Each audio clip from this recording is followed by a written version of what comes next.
माँ कृपा कर दे तो क्या नहीं मिल सकता, सब कुछ संभव है। पठन ध्वजो वेद विदग्ध गृहीण भवेत, ऐसे देवी भागवत पुराण का पाठ करने वाला ब्राह्मण वेद वेदताओं में अग्रगण्य हो जाता है। क्षत्रिय इसको पढ़ता है वो बाहुबली हो जाता है। वैश्य इसको पढ़ता है तो बहुत बड़े कारोबार का धनी होता है। और कनिष्ठ इसको पढ़ता है तो पवित्र होकर के वो भगवान के धाम को पहुंचता है। सेवा इत्यादि कर्म उसके सार्थक हो जाते हैं। पठन ध्वजो वेद विदग्ध गृहीण भवेत। बहुत ध्यान से सुनिए, जो श्रीमद् देवी भागवत को ब्राह्मण पढ़ता है उसका शब्द सार्थक हो जाता है, विद्वानों में अग्रगण्य हो जाता है। बाहु प्रजातो धरणी पतिष्यात्। क्षत्रिय यदि इसको पढ़ता है तो बहुत बड़ा वो राजा हो जाता है, धरती को जीत लेता हुआ। वैश्य पठन वित्त समुद्भमेति, यदि इसको वणिक वैश्य कोई पढ़ता है तो उसका व्यापार सार्थक हो जाता है, उसका कारोबार फेल नहीं होता है। श्रीमद् देवी भागवत की महिमा है। शूद्रोप शृण्वन् स्वकुलोत्तमं स्यात्। और कनिष्ठ वर्ण का व्यक्ति इसको पढ़ता है तो अग्रसर जन्म में वह उत्तम कुल में जन्म लेता है, बढ़िया से कुल में जन्म लेता है। इसलिए श्रीमद् देवी भागवत के ऊपर चारों वर्णों का अपना अधिकार है। सबको पढ़ना चाहिए और सबको सुनना चाहिए। ऐसी अद्भुत यह कथा है जिसकी महिमा आप सुन रहे हैं। अष्टम्यां वा चतुर्म्यां चतुर्दश्यां नवम्यां भक्ति संयुतां या पटे शृणुयाद वापि सा सिद्धिं लभते पराम। अष्टमी को, 14 को, जब भी आपको टाइम मिलता है आज की कथा में से एक बात लेकर के जाइए। हर शुक्रवार को माँ को कम से कम 21 धार चम्मच में 21 बार घी ले लीजिए और नवाहन मंत्र से माँ को आप घी के द्वारा उसका घृत धारा से माँ का अभिषेक करें। जो घी इकट्ठा होता है उसको खाने के काम में मत लीजिए, उसको आप धूप दिया बाती में, हवन यज्ञ में उसको आप कार्य में ले सकते हैं। माँ भगवती शुक्रवार के दिन इसका अभिषेक किया जाए। माता गरीब नहीं रहने देती, किसी को दर्द नहीं रहने देती। यह माँ की बहुत बड़ी कृपा है। ऐसी माँ भगवती जगदम्बा, भगवान व्यास जिसकी चर्चा, जिसकी महिमा, जिसका महात्म्य श्रीमद् देवी भागवत में करते हैं। और यहाँ सूत सौनकादियों को कहते हैं, यदि किसी का बच्चा रूठ के चला गया या खो गया, किसी का अपने घर के लोगों का किसी का था पता नहीं पता, तो माता रानी श्रीमद् देवी भागवत की कथा से इतनी प्रसन्न होती है, उस घर के बिखरे हुए लोगों को जो दूर चले गए, रूठ के चले गए, आते नहीं हैं, माता सबका मिलान कर देती है, सबको इकट्ठा कर देती है। ऐसा वर्णन है। उसी संदर्भ में कथाएं वसुदेव महाभाग कथम पुत्रामवाप्नवा। एक बार वसुदेव जी महाराज के पुत्र भगवान श्री कृष्ण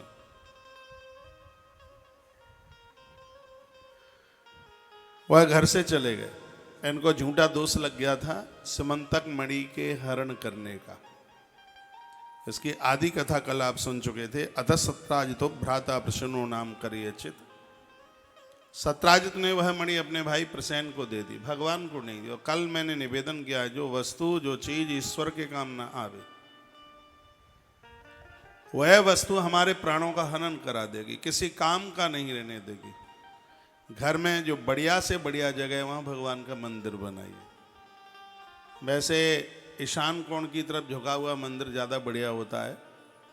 पूजा करने वाले का मुख पूरब में हो और भगवान का मुख पश्चिम में हो, ऐसा मंदिर ज़्यादा विशेष कार्य होता है। जब आप कोई नया मकान बनाते हैं, पुराना बन गया है तोड़िए मत, नया आप बनाते हैं तो सबसे पहले इंजीनियर को बोलकर उसका मंदिर का मैप लीजिए।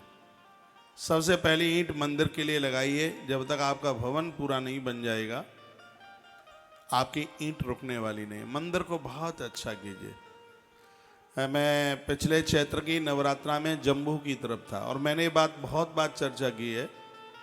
मैं वहाँ कटरा के आसपास के कई छोटे छोटे कस्बों में, शहरों में गया, और सच मानिए मैंने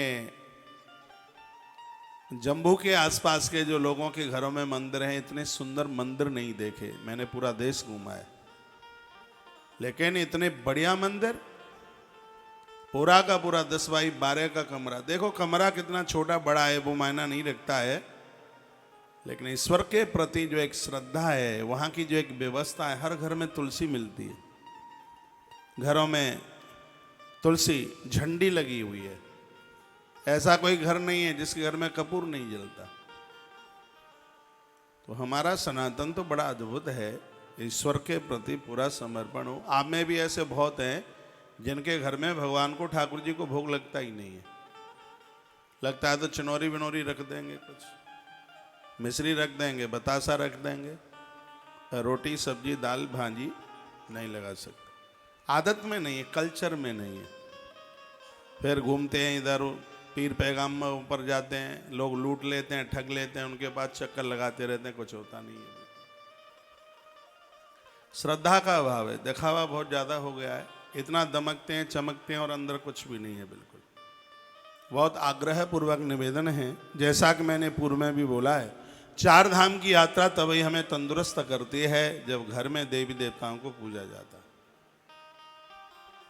और जब आप घर में देवताओं को पूजते हैं तो इसका बच्चों के ऊपर बड़ा असर होता है, बहुत बड़ा फर्क होता है। छोटे छोटे बच्चे उसको देखते हैं और अंतस में उनके में वह उतर के आ जाता है, वो देवता छप जाते हैं हृदय में। समझ लीजिए, हम लोगों ने अपने घरों में भगवान को पूजते ही तो देखा। आज भी मुझे ध्यान है, मेरे बाबा जी इतने बड़े गणेश जी थे तांबे के। चंदन तो उस समय होता नहीं था, वो पड़ुआ, उसको ऐसे घिस करके उसी का चंदन बना करके लगा देते थे। पंडु मिट्टी होती है, पड़ुआ मिट्टी जिसे बोलते हैं, बस वही हाथ की हथेली पर घिसी और लगा दिया। वो श्रद्धा है, और ये हम लोगों ने देखा तो हमारे कल्चर में वही तो उतर के आ गया है। फिर तो बाद में ये सब चीज़ें हमने ग्रंथों में पढ़ी। उस समय गाँवों में क्या, पूरे देश में आग जलाई, कंडा जलाया, घी डाला और उसके ऊपर अग्यारी और उसमें आहुति डाली। क्या शकुन मिलता था। श्राद्ध आते थे, घर की देहली के आगे लीप दिया जाता था 1.5 बाई 1.5 फीट में, फिर उसको लांग करके जाते थे। दिवाली आती थी, लाल मिट्टी गोबर में डाल करके, मिट्टी में डाल करके, और क्या लिपाई होती थी, आज के फर्श फैल हो जाए। गोबर से जमीन को अति शुद्ध पावन माना जाता था, ये सब होता था। और आज सब इतने व्यस्त हैं, काम कुछ है नहीं और व्यस्तता बहुत भारी। कहाँ है काम? घर में 4-4 नौकरानी लगी है। हाँ, काम इतना है कि मोबाइल को टाइम से चेक करना पड़ेगा। हाँ, ये तो काम बड़े हैं। हाँ, ये काम बड़े हैं कि पीयर 4-6 बार तो फ़ोन रोज करना ही पड़ेगा। मैं कोई आलोचना नहीं कर रहा हूँ, लेकिन इतना याद रखिएगा, जो बहू ससुराल में रहकर पियर को बहुत याद करती है, वह ससुराल में आनंद से नहीं रह सकती। गारंटी के साथ निवेदन कर रहा हूँ, उसका ससुराल में मन ही नहीं लगेगा, वो लोग अपने नहीं लगेंगे। देखिए, आप पियर को याद कीजिए, कौन मना करता है, बिल्कुल कीजिए, लेकिन ये नहीं है कि हर 10 मिनट में, हर 10 मिनट में नहीं, बिल्कुल भी नहीं। अपने घर को धाम बनाइए, आनंद से भर दीजिए अपने घर को। आप गृहिणी हैं और आपको धर्म पत्नी कहा है। धर्म तो आपके ऊपर ही टिका है। मंदिरों में देखो, कथाओं में देखो, जहाँ देखो वहाँ संख्या आपकी ज़्यादा है। आप ना हो तो ये प्रकृति ही ना होगी। प्रकृति और पुरुष, आपके द्वारा इस सृष्टि के सृजन में आपका बहुत बड़ा योगदान है। आप घर आप ही चलाती हैं। आप ना हो तो लोग भूखे मर जाएं, कुछ होगा ही नहीं बिल्कुल भी। इसलिए घर की नारी को तो बहुत सजगता के साथ, इनको बोलना कथा चल रही, बहुत सजगता के साथ, बहुत फूंक फूंक करके अपने जीवन का उन्हें निर्वाण करना चाहिए। एक बार जयकारा लगाएं, बोले भक्त वत्सल भगवान की जय हो, श्री हनुमंत बलवंत महाराज की जय हो, आज्ञानंद की जय हो। जय जय श्री राधे, जय श्री राधे, जय। श्री राधे श्याम। आपको अच्छा क्या लगता है? आपको भोजन बहुत अच्छा लगता है तो पहले भोजन को भगवान को समर्पित करो। हम लोग ऐसा ही तो करते हैं। हमारे जीवन में ईश्वर से सर्वोच्च कोई चीज है ही नहीं। कुछ आप हमें कुछ दे भी देंगे तो हमारे अंदर से क्या आता है, देखो आज भगवान ने क्या बढ़िया सी चीज हमें दे दी है, क्यों उसी ने तो आपके कान में फूंक मारी है, आपको प्रेरणा दी है, तो वह आप लेकर के आए हैं। सब कुछ ईश्वर का मान लीजिए। मुझे भरत बहुत अच्छे लगते हैं, क्योंकि भरत कहते हैं मेरे पास जो भी है, जब मैं भगवान का हूं तो मेरी वस्तु भगवान की क्यों नहीं होगी। और ऐसा जीवन जी करके देखें, जिंदगी का समाधान है बिल्कुल। फूल पत्तियां आप सब कुछ चीजें, बेलपत्र तुलसी पत्र, ये सब चीजें आप चढ़ाते हैं भगवान को, लेकिन अपना मन नहीं दे पाते भगवान को, अपना मन समर्पित नहीं कर पाते। और मुझे भागवत जी का वो हाथी एक डूबता हुआ बड़ा मलूक लगता है, अच्छा लगता है, जिसने डूबने से पूर्व और एक फूल भगवान को दे दिया। फूल मीन्स अपना मन दे दिया। और जब ये जीव, ये भगत अपना मन भगवान को देता है तो भगवान उलाने ही दौड़ पड़ते हैं। भगवान ने कुछ पहना नहीं था, गरुण को कहा था कि मेरा भगत डूब रहा है, चल मुझे जल्दी लेके चल। भगवान की आंख में आंसू आ गए कि मेरा हाथी डूबने वाला है, गरुण जल्दी से मुझे पीठ पर बिठा करके बहुत जल्दी से लेकर के चलो। गरुण को अभिमान था इस बात का कि ये लोग ईश्वर को बुलाते हैं, मुझे नहीं बुलाते, और जब मैं इन्हें पीठ पर बिठा के नहीं ले जाऊंगा तो ये क्या जा करके रक्षा करेंगे। लेकिन भगवान ने ये कह दिया कि मैं तो तुम लोगों को आदर बढ़ा रहा हूं, तुम लोगों को मुझे ऐसी कोई जरूरत नहीं है तुम्हारी। और भगवान वो पैदल चल पड़े।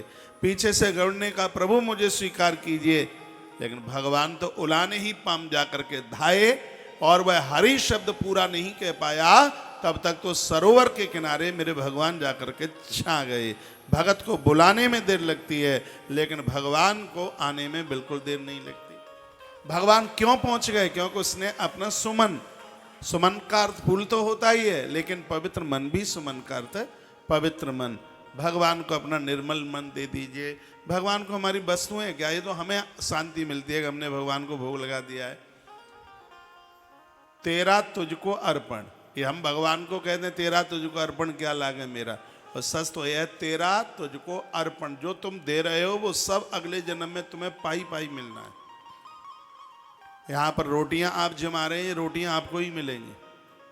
लोगों को मकान दे रहे हैं, भूमि दे रहे हैं, पानी पिला रहे हैं, सब आपको ही मिलने वाला है। ये प्रकृति का सिद्धांत है। जमीन में आप बीज डालते हैं, वो क्विंटलों में वापस कर देती है, धरती में अपने पास नहीं रखती। आप इस प्रकृति को जो भी देते हैं, प्रकृति सब कई गुना करके आपको दे देती है। बुरा ना मानिए, जो लोग आज अभाव में जी रहे हैं ये दे के नहीं आए हैं। पहले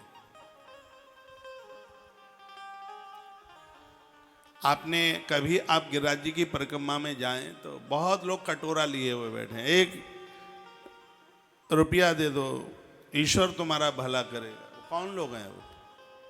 ये वो करोड़पति लोग हैं जो बहुत अमीर थे, इन्होंने कभी किसी को कुछ दिया नहीं, और आज वहां उस परिक्रमा में बैठे। अब आप कहोगे तो गिरिराज जी में कैसे पहुंच गए? इन्होंने उन साधुओं का दर्शन कर लिया था जो उनके दरवाजे पर मांगने के लिए आए थे। स्वामी विवेकानंद जी महाराज कहते थे कि दर दर में नारायण होता है। वह नारायण ही इनके सन्मुख चल करके आया था, और ये चूक गए, ये कुछ भी नहीं दे पाए। तो उनका दर्शन किया था, तो उसका तो फल ये मिल गया कि गोवर्धन की परिक्रमा में बैठे। कभी किसी भूखे को इन्होंने एक टुकड़ा नहीं खिलाया, एक रोटी नहीं खिलाई, इसलिए आज वह दर दर के हो गए। बहुत आग्रह पूर्वक निवेदन है, उदार बनिए। ये कथा तो यही कहती है, आपके पास जो भी कुछ है वह पहले ईश्वर के लिए हो। आप इतनी सुंदर रसोई बनाते हैं, कितना सुंदर बढ़िया सा तड़का लगाते हैं, नाक में अंदर प्रवेश कर जाती है खुशबू, लेकिन ईश्वर का तो ध्यान ही नहीं होता है। ना उसमें कोई तुलसी पत्र होता है, ना हाथ में घंटी होती है, ना भगवान के आगे थाली होती है। सब ऐसे ही हो रहा है। तो अब यूं ही चल रहा है सर। हम लोग बड़ी मस्ती के साथ जीवन जी रहे हैं, कब दिन होता है कब रात होती है, जीने का ढंग संभल गया है। बस जीना आ गया है कि कैसे जिया जाता है। सालों सालों से गला फाड़ करके बोल रहे हैं भैया यह कर लो आनंद होगा, कहीं इधर उधर भटकने की जरूरत नहीं पड़ेगी। तुलसी हजारों अपराधों से जीव को मुक्त कर देती है। लेकिन बहुत कम लोगों के घर में तुलसी, कार्तिक आ रहा है, तुलसी पूजना, दिए जलाना, कार्तिक स्नान करना, सब आनंद हो जाएगा। तो यहाँ वर्णन है, कहा गया है कि सत्राजित के पास जो मणि थी वो भगवान को नहीं दी गई और उसके परिणाम क्या निकले, कहता है सत्राजितो भ्राता प्रसेनो नाम कर्यचित कंठे बद्ध्वा मणिम सद्धो हई मारूय सिंधवम। वह उस मणि को बांध करके उसका भाई गले में बांध करके गया। ये वही मणि है जो भगवान के काम नहीं आई।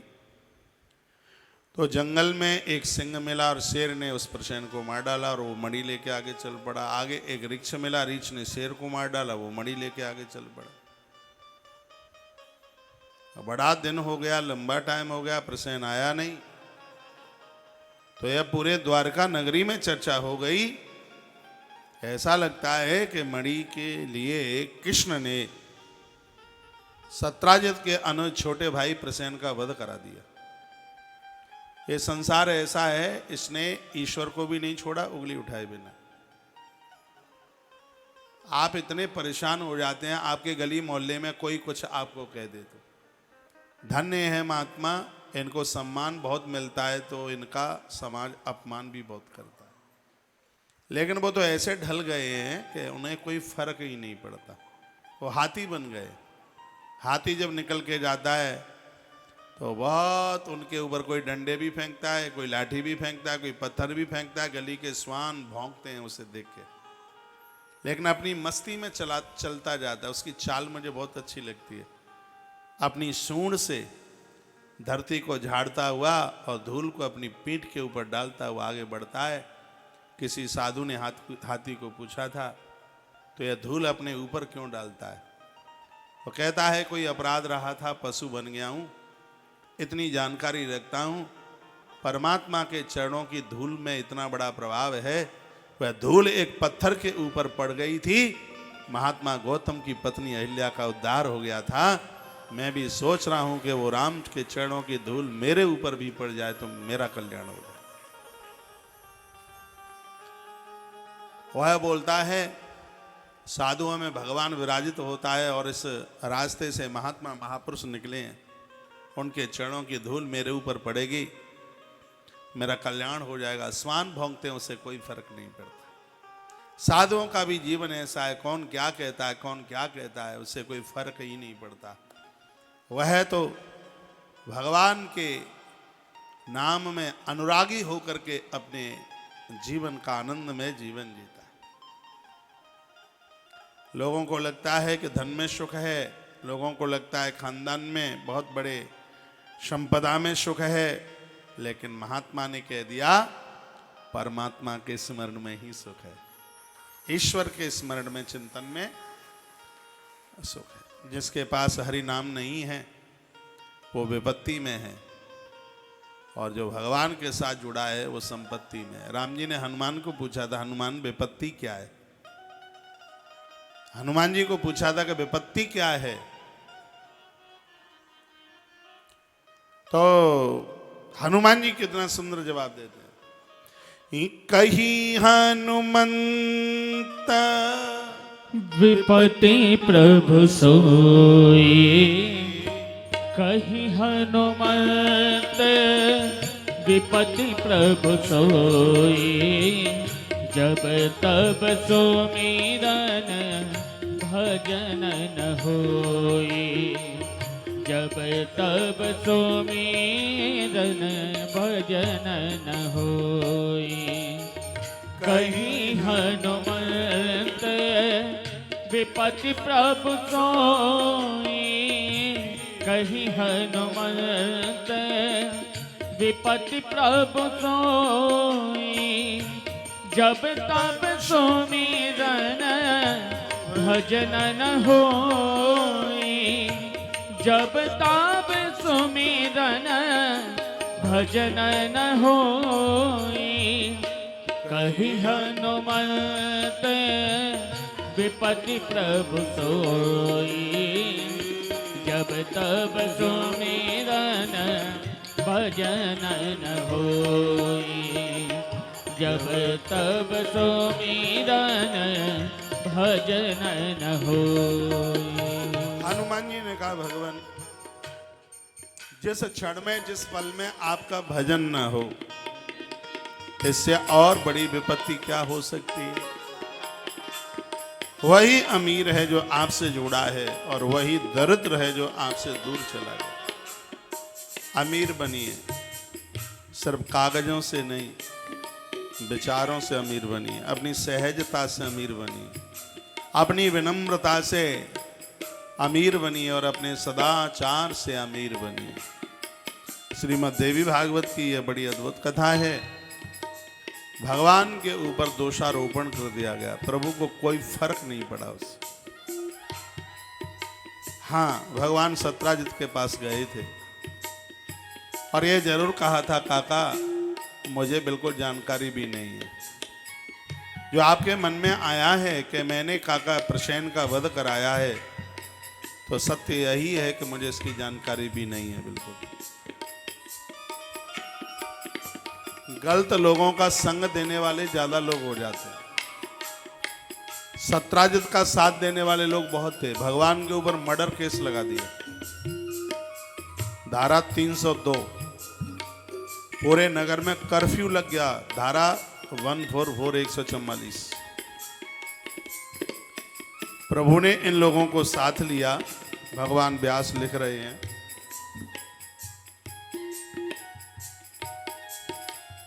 वन में गए, जंगल में गए तो डेड बॉडी मिल गई प्रसेन की। झूठे सलाहक, झूठे गवाहीकार भी तैयार हो गए कि मर्डर हमारे सामने हुआ है। भगवान सकुचा गए, कुछ नहीं बोले, आगे चले। एक रीछ मरा हुआ मिल गया। भगवान को लगा क्या पता लगेगा। खोजते खोजते एक गहवर, गहवर कहते हैं गुफा, एक गुफा के मुख पर भगवान जाके खड़े हुए और द्वारका के लोगों को कहा, तुम मेरा इंतजार करना, घटना के पता का लगा यहां से, घटना का पता यहीं से लगाया जाएगा। मेरे प्रभु ने अंदर प्रवेश किया। द्वारका के लोगों ने प्रतीक्षा नहीं की, चले आए और श्री वसुदेव जी महाराज को कहा, तुम्हारे पुत्र की मृत्यु हो गई। एक गुफा में वो अंदर घुस गया था और हमने 12 दिन इंतजार किया, 12 दिन इंतजार किया और वो आया नहीं। लगता है कि उसकी मृत्यु हो गई। वसुदेव जी महाराज बहुत चिंतित हुए। लिखा है, प्रसेनाघातकं दृष्ट्वा बिलद्वारे मृतम हरिम। प्रसेन की खोज में निकले थे, लेकिन बिलद द्वारे मृतम हरिम, बिल में घुसते हुए देखा। ऐसा लगता है कि उनकी मृत्यु हो गई। इतना सोना, द्वारका के दिए बुझ गए। द्वारका में शोक मनाया जा रहा था। इस बात का सबको कष्ट था कि कृष्ण की मृत्यु हो गई।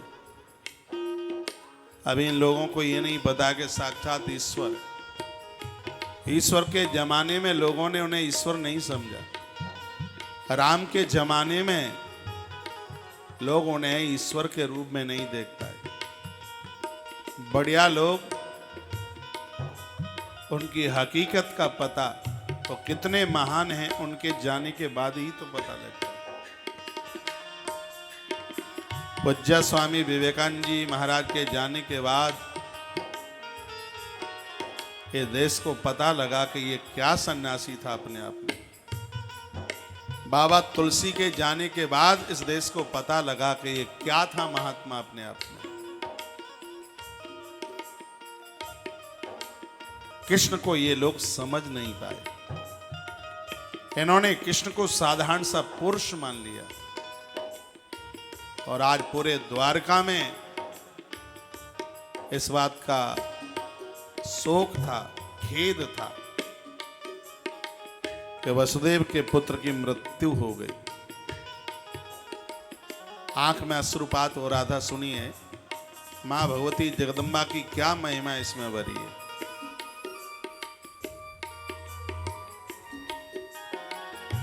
वसुदेव जी रो रहे थे। उसी समय आकाश मार्ग से देव ऋषि नारद जी उतर करके आ गए। अथा जगाम भगवान देव ऋषि ब्रह्मलोकता। देवसी नारद जी आए तो थाय च प्रणम्याम वसुदेवप्य पूजयत। वसुदेव जी ने खड़े होकर उनका आदर किया और उनका पूजन किया। चरण धोए, चरणोदक लिया। साधु का आगमन हमेशा हमेशा शुभ होता है। और मैंने बहुत बार कहा है कि बसंत के आने से प्रकृति खिल जाती है और संत के आने से संस्कृति खिल जाती है। गुरुजनों का आना बहुत ज्यादा शुभ है और धन्य है धरती के वह लोग जो किसी न किसी गुरुजनों के टच में है, उनके सानिध्य में है। क्योंकि साधु ते हो ही ना कारजहानी। महापुरुषों का संग पाकर आज तक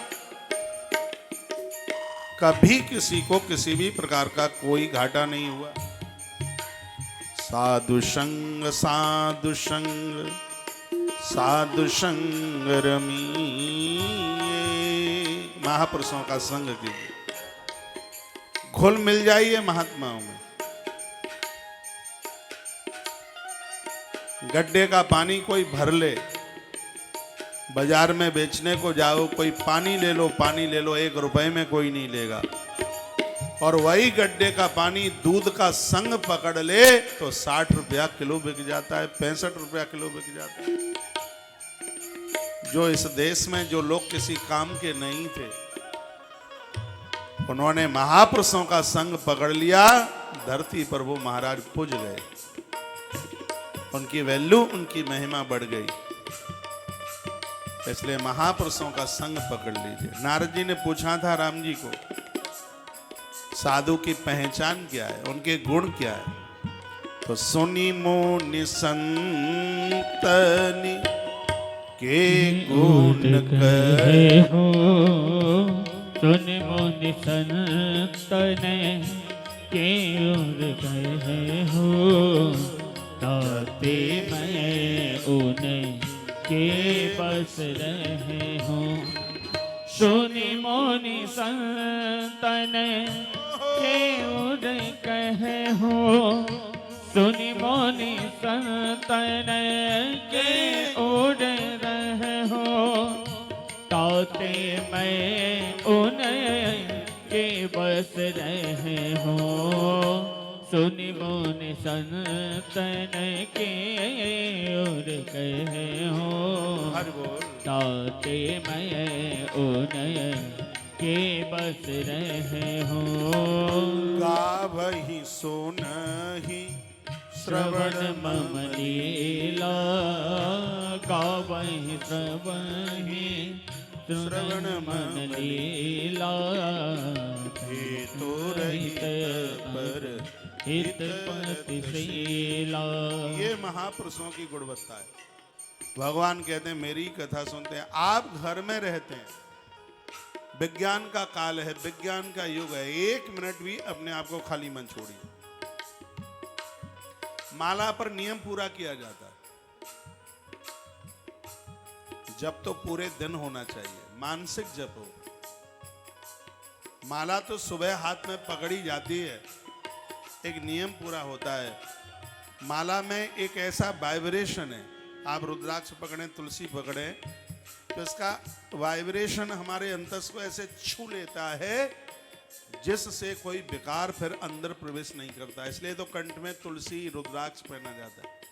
हम लोग देखिए, तुलसी है, रुद्राक्ष है, ये देखिए। इसलिए कभी माथे में दर्द नहीं होता। जो लोग कहते हैं हमारा माथा दुखता है, मुझे अचंभा लगता है, आश्चर्य लगता है। दिन भर कथा कहता रहता हूं, माथा नहीं दुखता है। पता ही नहीं लगता कि माथे में कोई दर्द होता है। जीवन को इस प्रकार से ढाल रखा है। तुलसी पहना करो, रुद्राक्ष पहना करो, मटके के पानी से सुबह मुंह को धोया करो। ये नीचे जो आंखों में काला वाला हो जाता है सब खत्म हो जाएगा। लार बहुत फायदा करती है, ये आंखों के ऊपर ऐसे लगाया करो लार सुबह। बिना कुल्ला किए पिया गया पानी स्वास्थ्य के लिए इतना बढ़िया, क्योंकि लार पेट में अंदर जानी चाहिए। मटके का पानी, उसमें थोड़ा सा त्रिफला डाल लो। त्रिफला उसमें जब खूब घुल जावे फिर उस पानी को छान लो, नहीं तो आंख में चला जाएगा त्रिफला। उसको छान लो और उससे मुंह धोइए, आंखें तंदुरुस्त रहेंगी, चेहरा भी ठीक ठाक रहेगा। युवा बच्चों को भी बताइए, ये चेहरे के ऊपर वो फुड़ियाँ सी निकल आती हैं, क्या बोलते हैं उसको, क्या बोलते हैं, पता नहीं है क्या कुछ बोलते हैं। और कुछ तो बच्चे उसको ऐसे नोचते रहते हैं यूं ऐसे, फिर वो कालियां पड़ जाती हैं, इतना बेकार लगता है। त्रिफला का पानी बीच बीच में थोड़ी मैं दवाई की अभी टॉनिक दे देता हूं।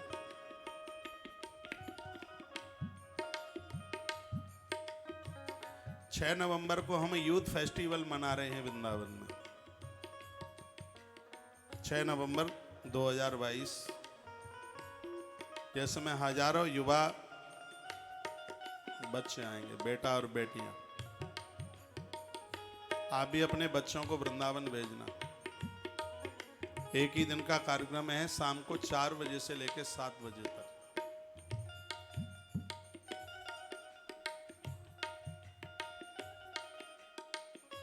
कर दिया फाइनल।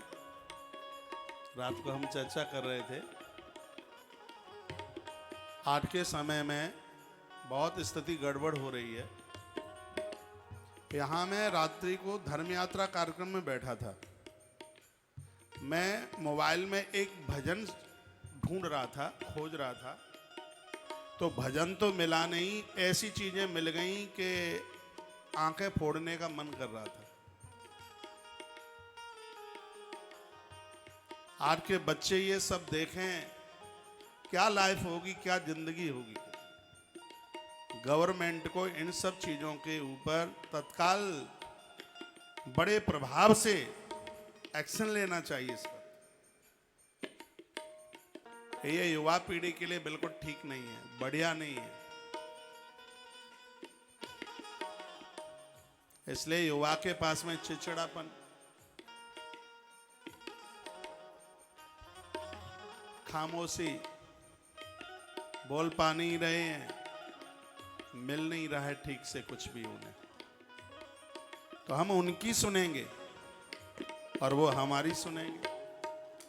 किसी प्रवचन में मैंने निवेदन किया था, हर एक बच्चे में स्वामी विवेकानंद बैठा है, हर एक बच्चे में स्वामी विवेकानंद, लेकिन उसको जागृत करने के लिए कोई रामकृष्ण परमहंस चाहिए उसे।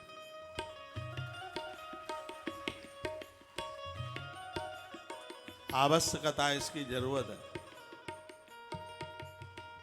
अच्छे अच्छे कुछ प्रमाण दे करके यूथ के बीच में कुछ चर्चा होगी, उसमें बेटियां भी होंगे और बेटे भी होंगे। देश के संस्कृति के फूल को मुरझाने नहीं देना है। जब जब यहाँ का फूल मुरझाया है, तब तब यहाँ तुलसी जैसा कोई माली उस पेड़ को सींचने के लिए यहाँ पर आकर के पैदा हुआ है। पूज्य स्वामी विवेकानंद जैसा महापुरुष धर्म संस्कृति के बगीचे को सींचने के लिए एक माली के रूप में ये महापुरुष पैदा हुए, और हम लोग उसी काम में लगे हुए हैं। आप भी अपने बच्चों को भेजिए। आपको वृद्धाश्रम में, अनाथालय में जाने से बचना है तो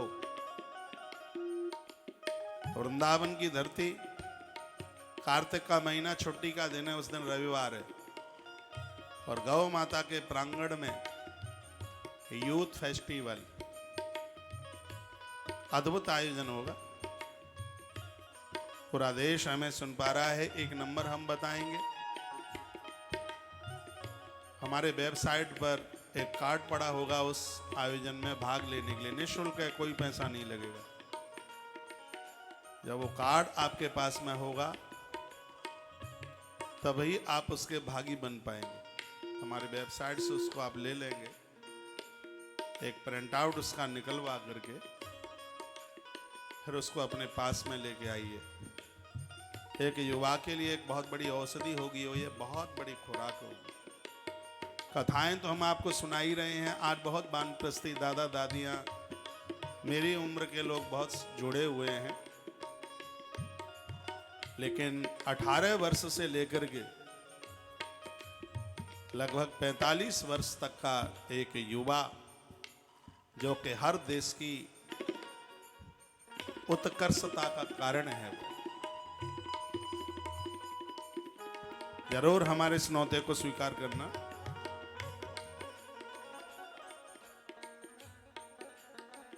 देह धरे कर ये फल भाई, भजिय राम सब काम बिहाई। देह धरे कर यह फल भाई, भज राम सब काम बिहाई।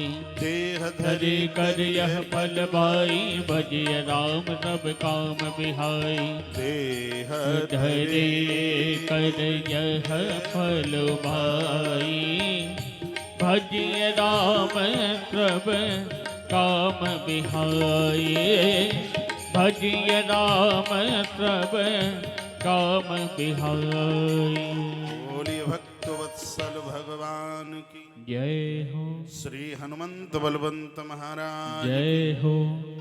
तो महापुरुषों की संगति तो आनंद देती है। जिस समय वसुदेव जी महाराज बहुत परेशान थे,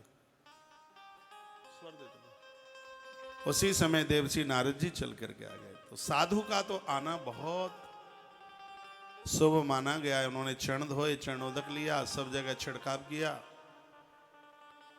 बैठने को जगह है दी। नारदो नामयं पृष्ट्वा वसुदेवं महामतिम। श्री देवर्षि नारद जी ने वसुदेव जी को खिन्नता का कारण पूछा, कहा तुम दुखी हो। ये कथा मेरे और आप सबके लिए है। श्रोताओं को मेरा निवेदन होगा, हम थोड़े कानून के ज़्यादा पक्के आदमी हैं। यदि पीछे से आते हैं तो पीछे ही बैठना पड़ता है। ठीक है माता जी, आप बैठे हैं ना आगे। आगे ये वही लोग बैठे हैं जो 3:30 बजे पहुंच गए। एक बार जयकारा लगाइए और इस बच्चे को संभालिए। बोले कृष्ण कन्हैया लाल की जय हो। श्री हनुमान जी महाराज की जय हो। जय जय श्री राधे श्री राधे श्री राधे श्याम। नारद जी ने दुख का कारण पूछा। कथा मेरे और आपके लिए, हमारे और आपके आसपास बहुत लोग खिन्न हैं, दुखी हैं, घर में ही हैं, मम्मी पापा हैं, बहू बेटे हैं, बड़े टेंशन में, कभी पास पास बैठे। जीवन के दो काम ऐसे हैं जिसमें दूर मत जाना। एक घर में जब पंगत हो, तब भोजन हो, तब पास पास बैठ के जीवना। गुरु नानक देव बड़ा जोर देते थे पंगत। बहुत बात करते हैं भाई। जीमते समय कभी पास पास बैठ करके जिम के देखिए, 2 रोटी और ज्यादा खा लेंगे और पच भी जाएगी।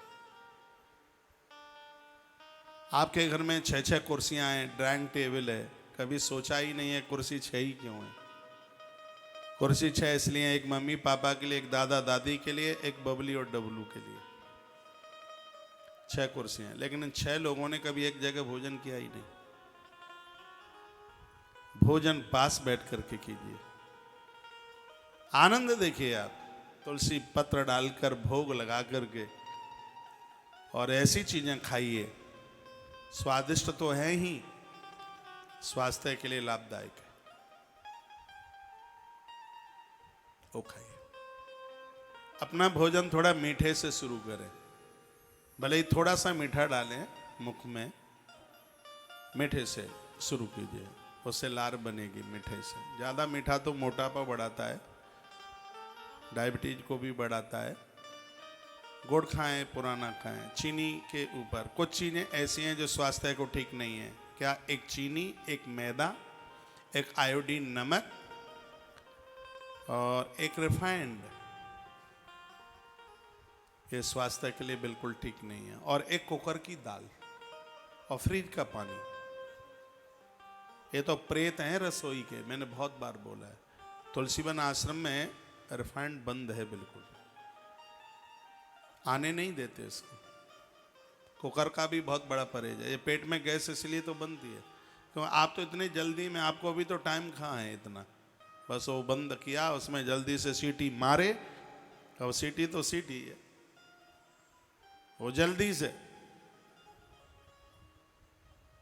दाल जितनी देर में पकेगी वो स्वास्थ्य के लिए उतनी लाभदायक।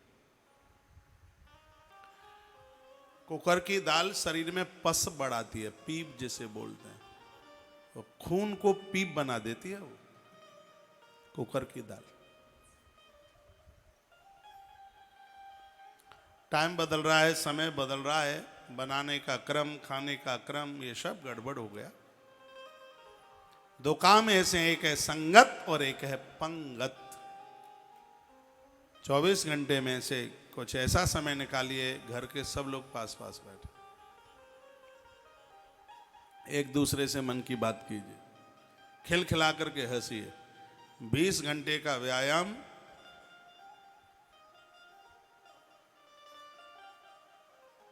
जितना आपको सुख देता है, 20 सेकंड की हंसी उतना आनंद दे देती। 8-10 घंटा सो करके, नींद लेकर के आप जितना तंदुरुस्त होते हैं, स्वास्थ्य के लिए नींद लेना बहुत ज्यादा जरूरी है। नींद उड़ जाएगी, स्वास्थ्य कमजोर हो जाएगा।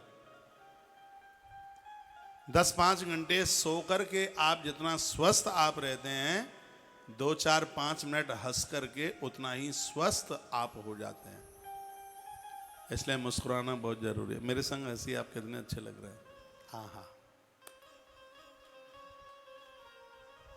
हंसते रहिए। काले लोग हंसते हैं तो उनके दांत बहुत अच्छे लगते हैं। एक दादाजी कह रहे हैं जैसे आप, तो आपने मुझे काला घोषित कर दिया है।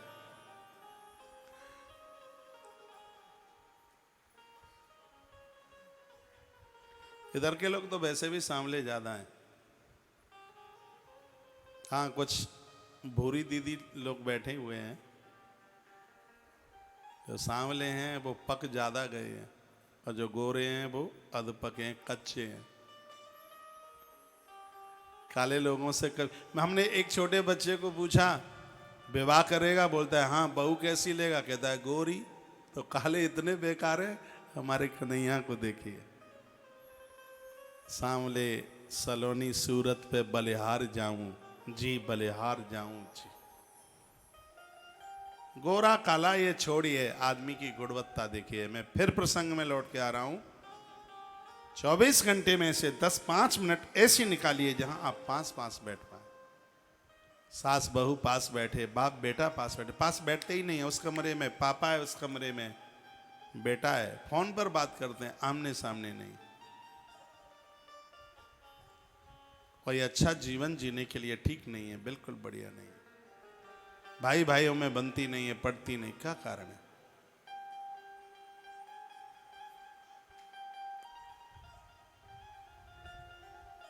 देवर्षि नारद जी ने दुखी वसुदेव जी को देखा, कारण पूछा, पप्रच्छ च इदुशिष्टम किम चिंत्यसी तद वद। बताओ तुम क्यों चिंतित हो।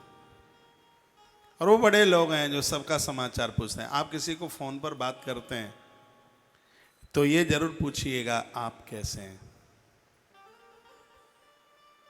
नारद जी का संदेश है।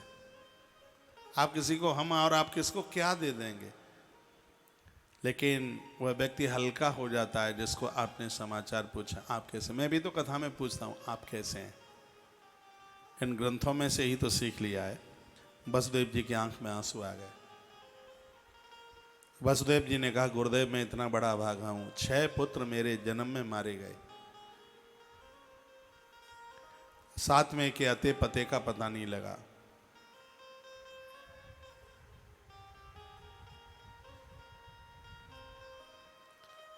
चलो ठीक है, ये बाद में हमें पता लग गया कि बलराम वही 7 हैं, लेकिन मैं इतना बड़ा दुखी हूं कि आज मेरा 8वां पुत्र कृष्ण प्रसेन का पता लगाने के लिए गया था। प्रसेन घातकम दृष्टा विलद्वारे मृतम हरिम, और वह एक गुफा में प्रवेश कर गया। लोगों ने आकर के बताया है कि उसकी मृत्यु हो गई। हे गुरुदेव मैं बहुत दुखी हूं, क्या करूं, कहां जाऊं, बात समझ में आती नहीं है। तब श्री देवर्षि नारद जी ने क्या बढ़िया सा बोला।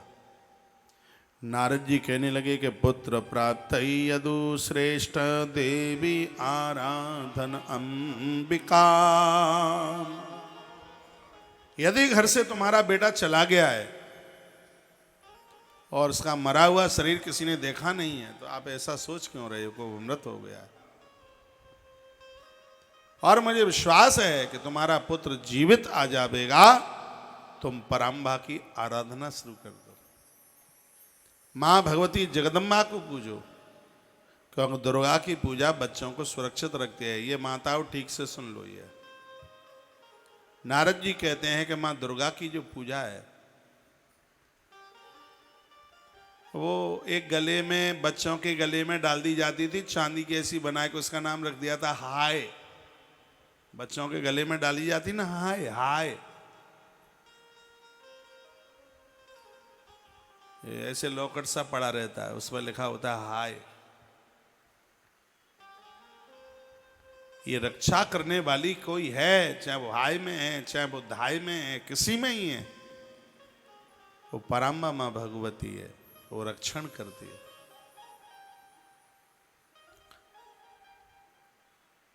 वो ही है, वो ही बचा रही है सबको। नारद जी कहते हैं, देवर्षि नारद जी ने कहा, तस्या आराधने नैव सद्य श्रेयो अवाप्स्यसि। और मुझे लगता है कि यदि तुमने मां पराम्बा की आराधना कर ली तो शीघ्र ही तुम्हारा कल्याण हो जाएगा, तुम्हारा काम बन जाएगा। इसमें तुम्हें बिल्कुल विलंब नहीं करना चाहिए, बिल्कुल तुम्हें देरी नहीं करनी चाहिए। तब श्री वसुदेव जी बोले, भगवन काहिषा देवी किम वही नीचे किम प्रभावा महेश्वरी कथ आराधनम तस्या देवर से कृपया वद।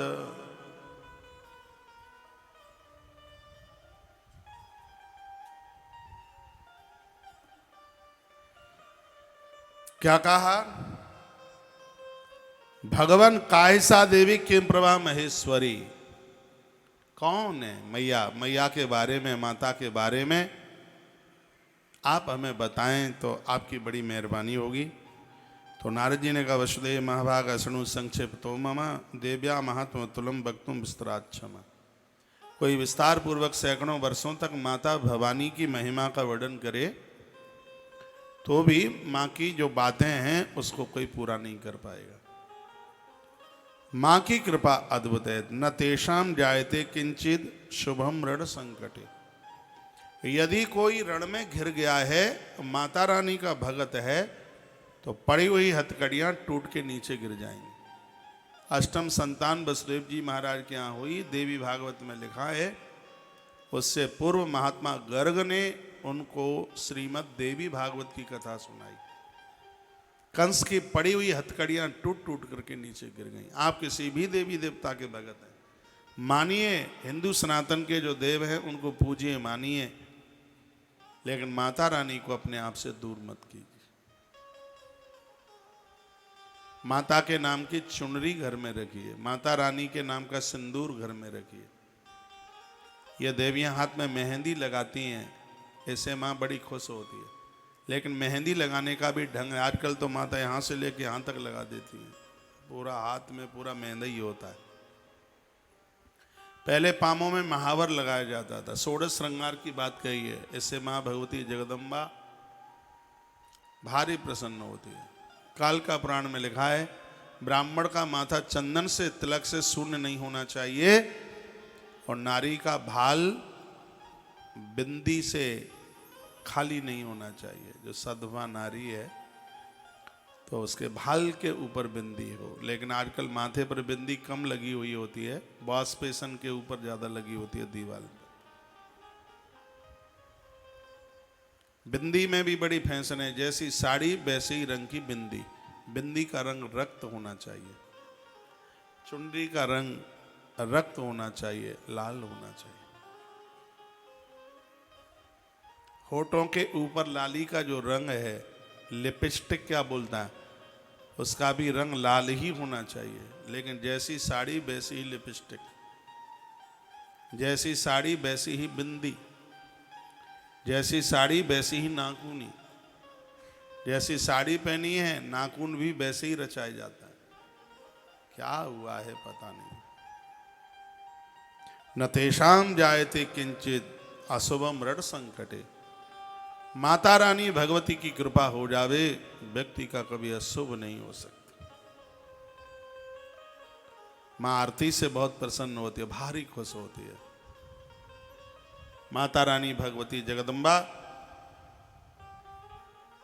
नवरात्रा का समय चल रहा है, अपने बच्चों को बोलो ये दुकान बुकान के सब काम बने रहेंगे, शाम को जब तक नवरात्रा है टाइम से घर आए, स्नान करे, धुला हुआ वस्त्र पहने, सर को ढक करके रूमाल वगैरह सिर के ऊपर रख करके फिर अपने मंदिर में खड़े होकर घर के सब लोग मां की आरती उतारे हैं। देखिए 2 पंक्तियां मेरे साथ लेके, पूजा की थाली ज्योति मन में जला ली, तेरी आरती उतारूं भोली मां। अच्छा लगेगा, आई गुनगुनाती।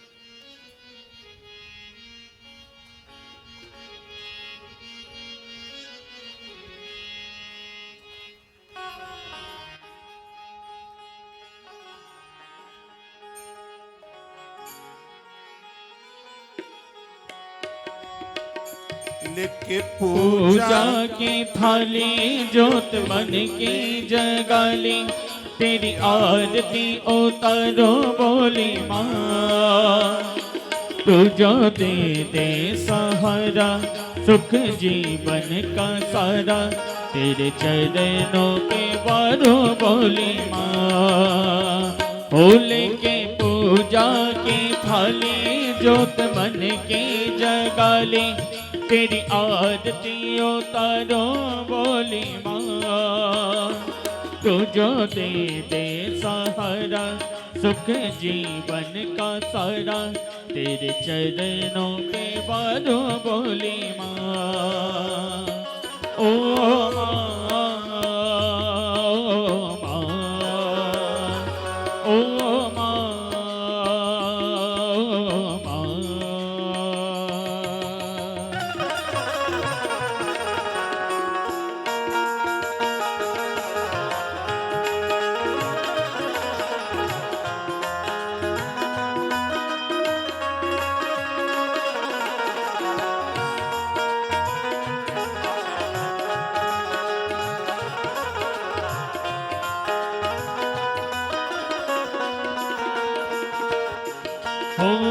धूल तेरे चरणों की लेकर माथे तिलक लगाया। ओ धूल तेरे चरणों की लेकर माथे तिलक लगाया। यही कामना लेकर मैया दौर तेरे मैं आया। रहूं मैं तेरा होके तेरी सेवा में खोके, सारा जीवन गुजारो बोली माँ। तू जो दे दे सहारा, सुख जीवन का सारा, तेरे चरणों पे बारो बोली माँ। लेके पूजा की थाली जोत मन की जगाली, तेरी आरती उतारो बोली माँ। तू जो दे दे सहारा, सुख जीवन का सारा, तेरे चरणों पे वारो बोली माँ। ओ माँ,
हो सफल हुआ ये जन्म की मैं था जन्मों से कंगाल। हो सफल हुआ ये जन्म की मैं था जन्मों से कंगाल। तूने भक्ति का धन दे कर दिया माला माल। रहे जब तक ये प्राण करूं तेरा ही ध्यान, तेरी पूजा करूं मैं बोली माँ। तू जो दे दे सहारा, सुख जीवन का सारा, तेरे चरणों पे वारो बोली माँ। हो लेके पूजा की थाली, जोत मन की जगाली, तेरी आरती उतारो बोली माँ। तू जो दे दे सहारा, सुख जीवन का सारा, तेरे चरणों पे वारो बोली माँ। ओ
हे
तेरा बालक मैया, तीन देव तेरी पूजा करे।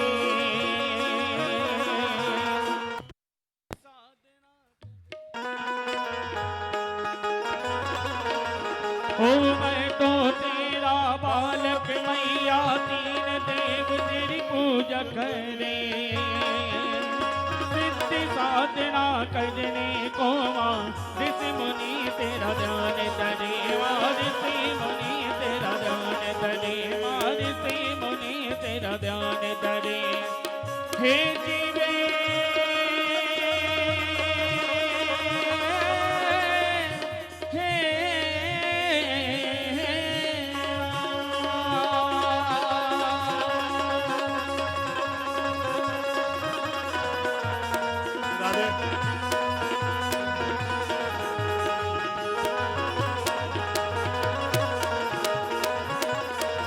हो तेरी साधना व्यर्थ न जाए, सुख कारक तेरा पूजन। कारज पूरन करता है सर मैया, एक तेरा बंदन। मैया एक तेरा बंदन। मैया एक तेरा बंदन। हे जीवे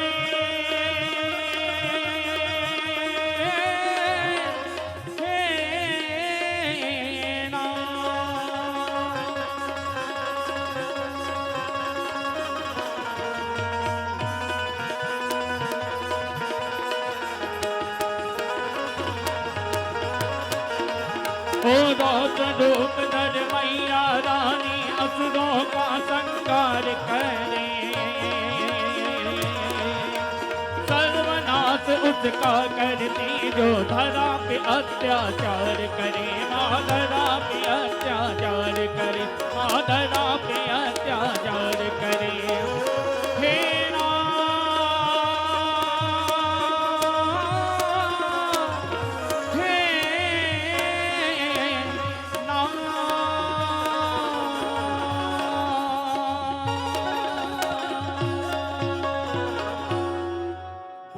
सांचे दरबार की जय हो। गुवाहाटी वाली अम्मा की जय हो। जय जय श्री राधे श्री राधे श्री राधे श्याम।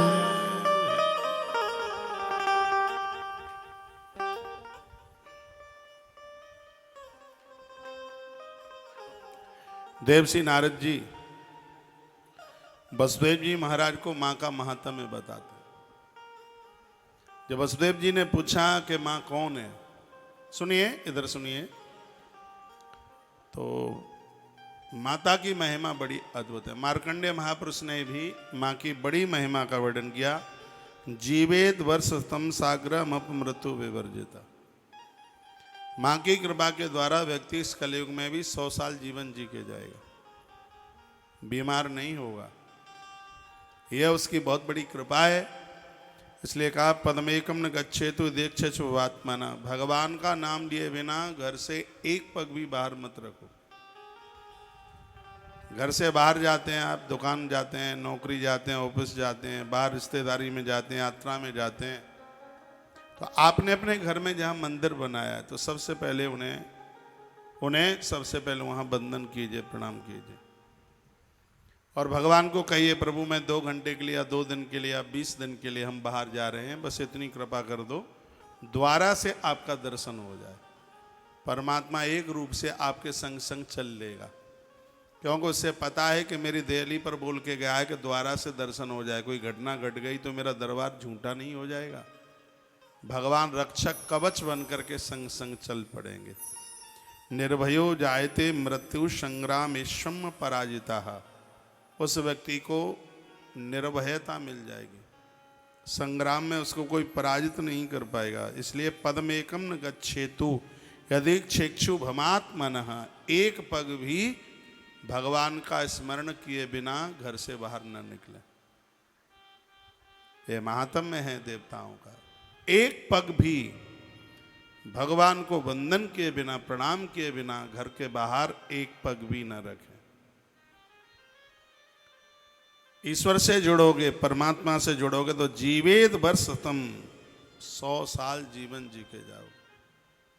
कुड़ के जीते रहे ये कोई उसकी महिमा नहीं है। 100 साल तक तो एक गिलास पानी नहीं मांगना पड़ेगा किसी से पीने के लिए, इतना आनंद हो जाएगा। त्रिलोक के तो भवेत पूज्य, जो मां का पूजन करते हैं त्रिलोकी पूरा उस भक्त का पूजन करती है। कालिदास की बात में कल परसों आपको निवेदन कर रहा था। मां के परम भक्त हैं। उज्जैन में माता गढ़काल का प्रकट होकर उन्हें दर्शन देती है।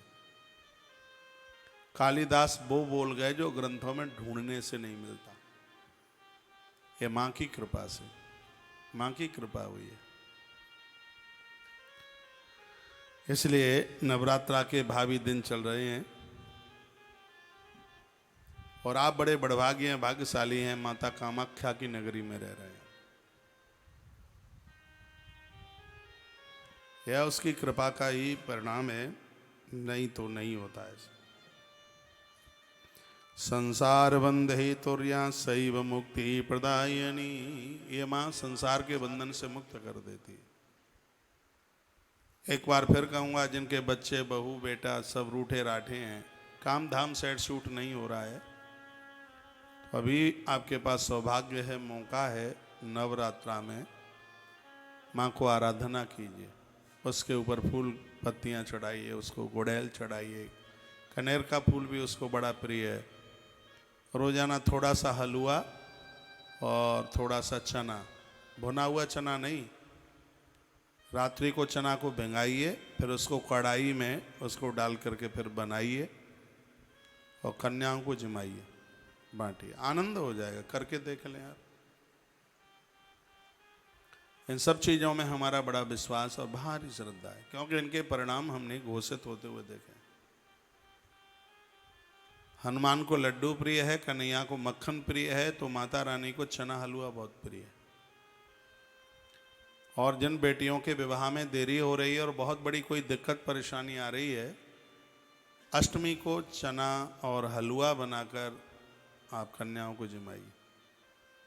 वह बेटियां अरगला स्तोत्र का पाठ करें, 108 फूल गुड़हल के माँ भगवती जगदम्बा को, आपके घर में दुर्गा जी की प्रतिमा हो तो उसके ऊपर चढ़ाइए। आप कीजिए, अच्छा घर अच्छा वर प्राप्त होगा, आनंद हो जाएगा। ऐसे पुण्यों में वृद्धि होती है। और याद रखना इस बात को, तुम्हें अच्छा आदमी मिला है मेरी बहनों तो ये आपके पुण्य है, किसी ने दिया नहीं है, ये आपके पुण्यों के प्रभाव से मिला। जानकी माता को राम मिलते हैं तो ये पुण्य है। पूजा करती है माँ गौरा की, छोटी सी माता जानकी थी, तभी से वो गौरा की पूजा करती। रुक्मिणी माता गौरी का पूजन करती है, कोई कृष्ण ऐसे ही थोड़ी मिल जाए। एक बात और मैं आपको कहूँगा, आप कहते हैं कि बालक नालायक है और इतना ऐसा है, इतना बुरा है।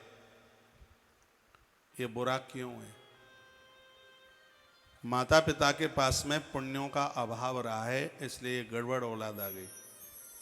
धृतराष्ट्र के पास में पुण्य होता तो दुर्योधन जैसी औलाद नहीं आती उसके पास।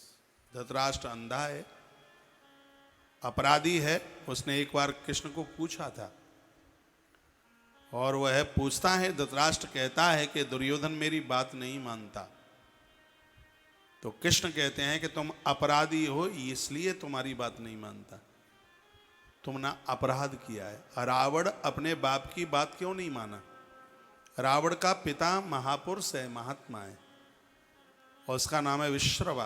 बहुत अच्छा साधु है, बढ़िया साधु है। रावण पैदा होता है, क्यों पैदा होता है रावण? क्योंकि साधु गलती कर बैठा।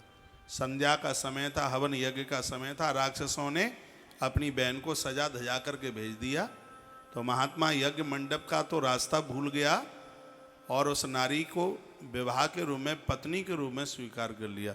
संध्या का समय योग भजन का होता है, भोगों का नहीं है। संध्या के समय में उस नारी के साथ भोग हुआ और उसका परिणाम यह था, दुराचारी रावण पैदा हो गया। तो पाप और पुण्य हमारे जीवन में आकर के पैदा हो जाते हैं।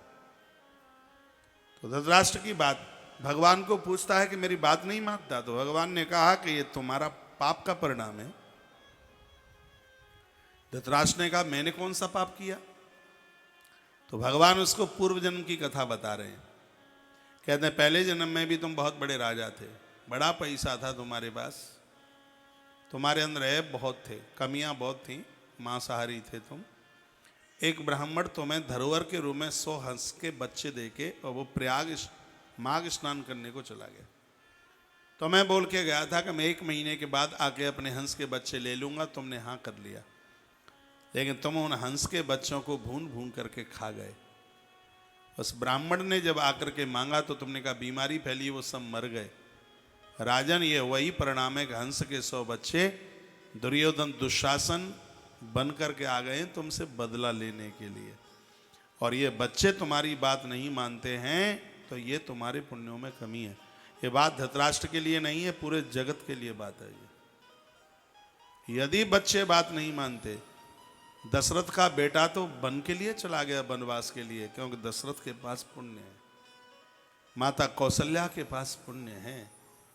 यदि औलाद बात नहीं मानती है तो एक कन्फर्म है कि पुण्यों में अभाव हुआ है। ऐसे बच्चे बीमार हैं